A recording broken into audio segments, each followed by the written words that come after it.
Hi there, Andrew here. I love to be entertained, but I have no patience. So I give every new show I watch only one episode to hook me. Welcome to Debut Review. Yeah, it's been a while since I've done one of these. Been busy. I think the last one I did was Muppets Mayhem last spring, but I said Gremlins Secrets of the Mogwai would be the next thing I'd rebut. So here we are, about to rebut the debut of Gremlins Secrets of the Mogwai. It says The Adventures of Sam Wing in his youth and Gizmo the Mogwai in China. I would assume Sam Wing is the old guy who sells Peltzer. Is that his name? The Gizmo in the first place. I don't know that we ever get his. The kid calls him Grandpa. He's like, "Hey, Grandpa," or something like that. So I don't know if well whatever. I'm sure that Sam, or it's a completely different character. But using context, I'm pretty certain that this would be the young version of the dude. Okay, so the adventures of the guy who sold the Peltzers the Mogwai when he was a kid. Cool. That seems like a fine place to set a show. I have not seen any marketing for this. I'm just aware that it exists. Um, Actually, the little picture we've got of I'm guessing that's Sam and some gal with a stick or maybe an umbrella or oh that's one of those where they the practice swords for kendo I think. We've got Gizmo. Wow, Gizmo! If that's actually the same Mogwai, that is an old little bugger. What is the lifespan of the Mogwai? They're they're long lasting. Those are sturdy little shits. Imagine if your dog outlasted you. Well, I mean, I suppose if you're like 85 years old and you get a dog, it may well outlive you. But anyway, what do I want out of a Gremlin show? Gremlins like would be nice. I hope there are Gremlins in the Gremlins show. I'm fairly certain we're going to get at least a Mogwai. I do see the kind of a silhouette of a red-eyed gremlin in the background of the show page art, so I'm pretty sure we'll get Gremlins. Really, what I want is the theme song. I'm easy. Gremlins has, in my ever so humble but very correct opinion, one of the best themes of anything ever. Your mileage may vary. So hopefully they got the rights to their own theme song. I know copyright stuff can be weird, and it's totally possible that the Gremlins TV show got the rights to Gremlins and Sam Wing and Gizmo, but not the actual Gremlins theme. Stuff is weird. I've told this story before, but second season of Beast Wars, they were going to use the original Transformers theme, and they couldn't get the rights to it. The Transformers show couldn't get the rights to its own theme song. And I get that Beast Wars is a spin off of Transformers, but still, it's like Hasbro. License yourself your own song. I don't know how it works. That stuff can be weird. But tonally, what do I want? I don't know. There's only two Gremlins movies, and they're tonally very different. The first one is a dark comedy. It's funny, but it has an edge. People get hurt and bleed, and it's kind of gross. And the second one is a lot more lighthearted and goofy, and is kind of poking fun at the entire concept. It can still be kind of gross, but it doesn't quite have the edge of the first movie. So, what is the real way to do Gremlins? Hmm. Is it going to be more the first movie or the second movie or something completely different? How could we ever know? We'll just have to sit here and speculate. Or watch the first episode of the show. Yeah, that might work. So this takes place in 1920, which made me think, good gracious, I know Mr. Wing was an older gentleman, but I didn't realize he was that old. And then I went, wait, when did Gremlins come out? 1984? Yeah. That's a good year. Ghostbusters came out that year. I think Temple of Doom came out that year too. This is a big year for movies.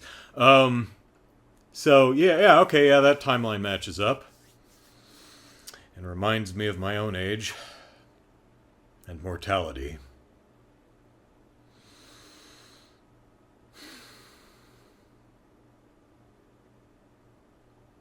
I'm like halfway through my life. Probably into the back half.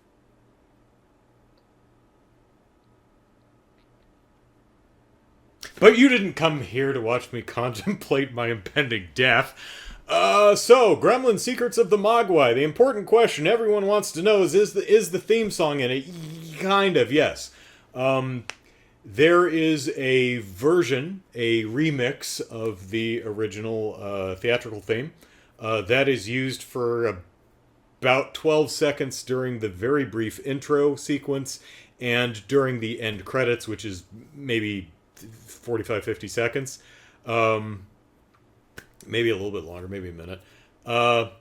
It is... The instrumentation's different.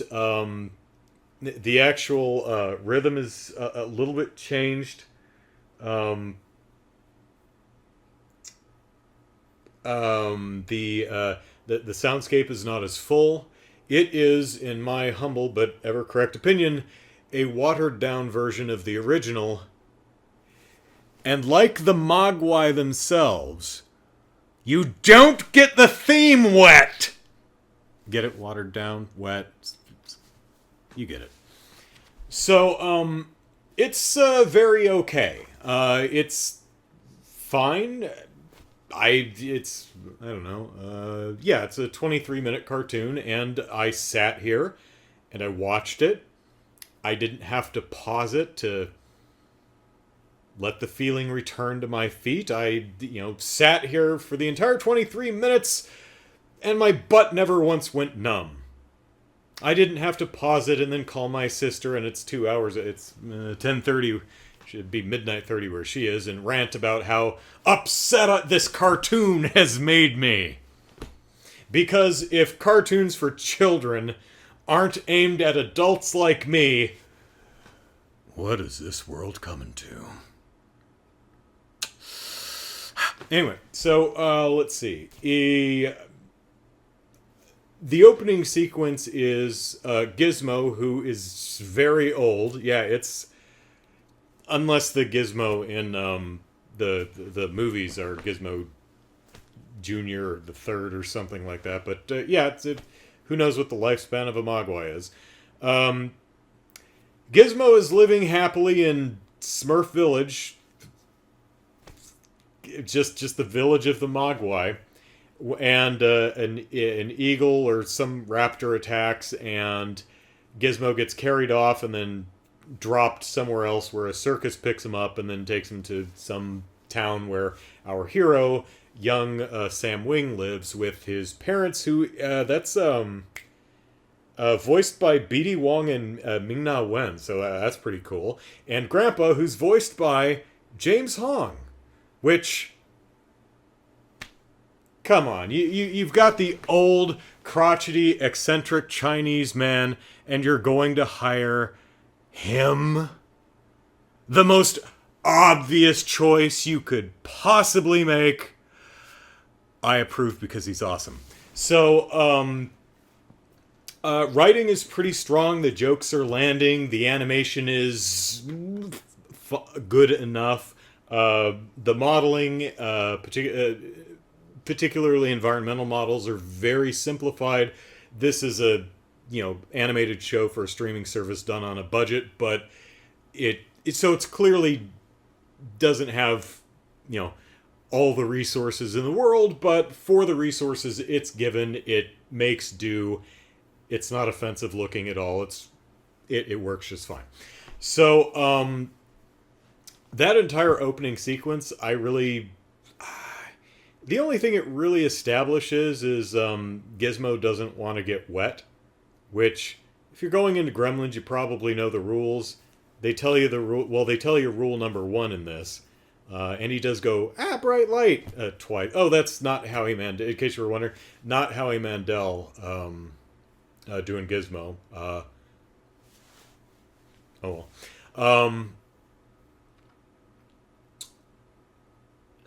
And it's funny because he's what's kind of funny is Gizmo's out in the daytime. I'm like, doesn't sunlight kill them? But as I was watching, I was like, okay, they're very careful to make sure that Gizmo is always at least in the shade. So it's like, okay, he's not in direct sunlight, so yeah, fine.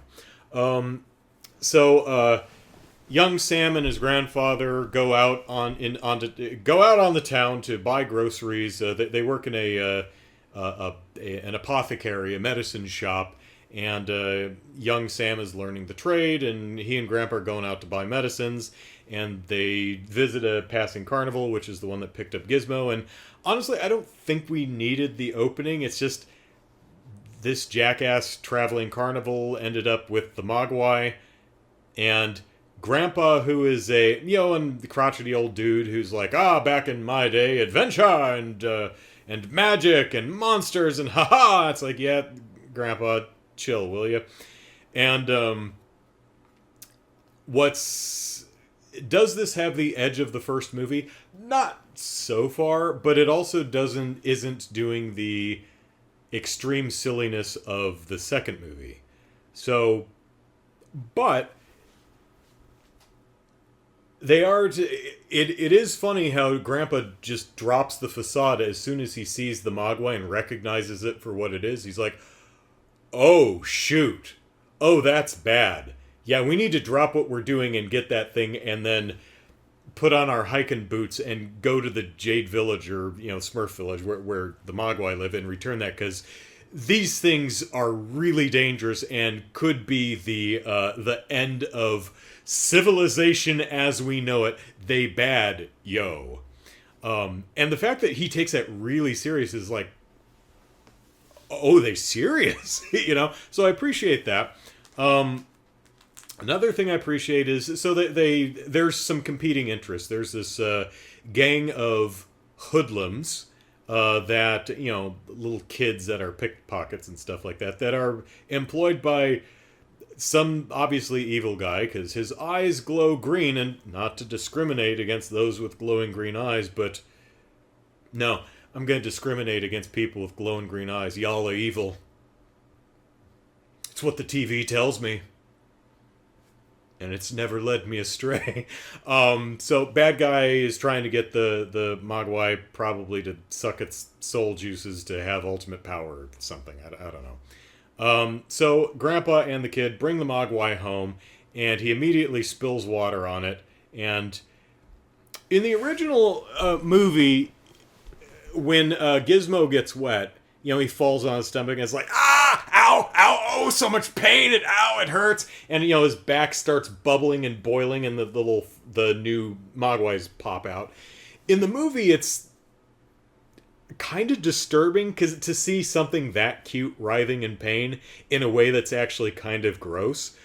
This is toned down. It's clear that little Gizmo is in distress and discomfort, but it's shot.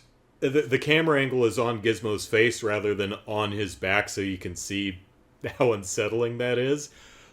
But, it still keeps a younger audience's edge, right? I also appreciate the fact that Mom and Dad come into the room and see the Mogwai immediately, so they're not doing the thing where it's, we have to keep this from your parents and hide and try to do our wacky shenanigans where we hide the evidence of the Gizmo and the 4 other Mogwai that are now there from the parents. It's like, no, they're not doing that. The parents just walk in the room and like, what the hell is that? So the episode ends on Gizmo getting wet, 4 new Mogwai. Grandpa says, yeah, rule number 1, do not get these things wet. It's like, oh, might have said that earlier. Am I to presume there are, since this is rule number 1, that there's at least a rule number 2? You gonna let us into that, or are you only gonna tell us once we stumble over it? It's like, oh yeah, bright light and sunlight will kill them.